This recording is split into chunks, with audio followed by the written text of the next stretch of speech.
جی بسم اللہ الرحمن الرحیم۔ یہ مسئلہ ایک سماعت فرما لیں، پہلے بھی عرض کیا تھا، وہ ظاہر ہے پھر بعض لوگ ادھر نہیں آئے ہوتے تو پوچھتے ہیں۔ ایک تو یہ مسئلہ ہے انگوٹھی کے حوالے سے۔ انگوٹھی جو ہے، جو مرد حضرات ہیں ان کو، کیونکہ ہر قسم کا زیور پہننا منع ہے آدمی کے لیے، زیور اور یہ کڑے جو سٹیل کا ہے، لوہے کا ہے اور پلاسٹک کا، یا وہ دھاگے وغیرہ گلے میں یا ایسے بازو کے اوپر جو باندھتے ہیں، یہ بالکل جائز نہیں ہے، منع ہے۔ نبی پاک صلی اللہ علیہ وسلم نے ان چیزوں سے منع کیا ہے، مردوں کو منع کیا۔ عورت کے لیے چاندی اور سونے کے زیورات پہننے جائز ہیں، عورت کے لیے سونے اور چاندی کے زیورات، اس میں انگوٹھیاں ہیں چاہے، اور دوسری ساری مطلب جو لاکٹ ہے، وہ جو کچھ بھی وہ زیورات کے اندر شامل۔ آدمی کے لیے جو انگوٹھی چاندی کی ایک عدد، وہ بھی سنت موقدہ نہیں ہے، سنت ہدا میں سے بھی نہیں ہے، سنت زائدہ ہے۔ سنت ہدا وہ سنت جو عبادت میں شامل ہو۔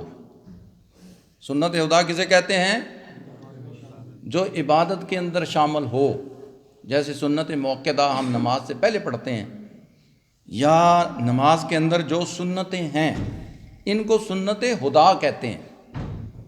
اور دوسری سنت ہوتی ہے سنت زائدہ، سنت زوائد۔ اور وہ سنتیں کون سی ہوتی ہیں کہ جو عبادت میں شامل نہیں ہوتی بلکہ عادت میں شامل ہوتی ہیں۔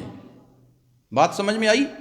کھانے پینے کی سنتیں، کپڑے پہننے کی سنتیں، اسی طرح انگوٹھی پہننے کی سنت، یہ سنت زائدہ ہے، یہ سنت غیر موقدہ سے بھی نیچے درجہ ہے، ضروری نہیں ہے۔ مطلب ہے کہ یہ انگوٹھی پہننا یہ اس درجے کی سنت نہیں ہے کہ جس میں بڑا ثواب ہے، اور یہ کوئی فرض یا واجب بھی نہیں ہے انگوٹھی پہننا۔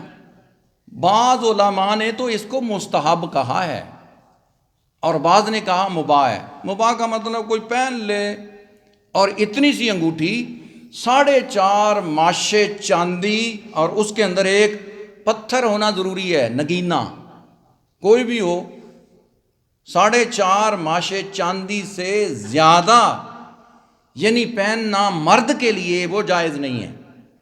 اور یہ بھی جواز کا فتویٰ ہے، تقویٰ یہ ہے کہ نہ پہنے بندہ انگوٹھی، تقویٰ بہتر یعنی افضل تقویٰ یہ ہے کہ نہ پہنے۔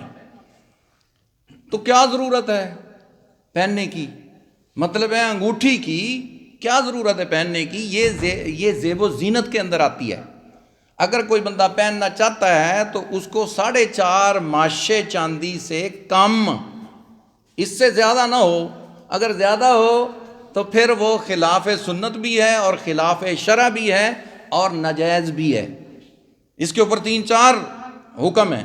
بہرحال اللہ رب العالمین ہم سب کو عمل کی توفیق عطا فرمائے۔